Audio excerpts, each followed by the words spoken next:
Doctor, என் friend பையனுக்கு 10 வயசு ஆகுது. அவனுக்கு ஃப்ரண்ட் பல்ல கேப் இருக்காமா. ஸோ என்ன பண்ணலாம்? ஸோ பொதுவாகவே 9லேருந்து 12 வயசு உட்பட்ட குழந்தைங்களுக்கு ஃப்ரண்ட் பல் நடுவில் கேப் இருக்கிறது ரொம்பவே நார்மல். ஸோ இதுக்கு பேர் பார்த்தீங்கன்னா மிட்லைன் டயஸ்டமா சொல்லுவோம். அண்ட் இந்த ஸ்டேஜுக்கு பேர் அக்லி டக்லிங் ஸ்டேஜ்னு சொல்லுவோம்.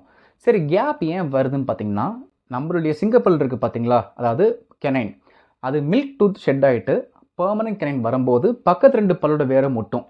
அப்படி முட்டும் போது ஃப்ரண்ட்டில் இருக்கக்கூடிய 4 பல்லோட க்ரௌன்ஸ் 2 விலகும். ஸோ டைவர்ஜ் ஆகும். ஸோ நமக்கு கேப் வருது. அதே சிங்கப்பல் ஃபுல்லாக எரெக்ட் ஆனதுக்கப்புறம் அந்த ஓப்பன் ஆன க்ரௌன்ஸ் அதுவே தன்னை போல் க்ளோஸ் ஆகிடும். ஸோ இதுக்கு பேரே பார்த்தீங்கன்னா self correcting anomalies or self correcting malocclusion or transient malocclusion சொல்லுவோம். ஸோ இந்த மாதிரி ஸ்டேஜில் இருக்கிறப்போ பேரண்ட்ஸ் யாரும் பேனிக் ஆக வேண்டாம். We can always wait and watch. ஒருவேளை பெர்மனன்ட் கெனைன் வந்ததுக்கு அப்புறமும் கேப் இருந்ததுன்னா நீங்கள் உங்கள் டென்டிஸ்ட்டை போய் பார்க்கலாம். Thank you.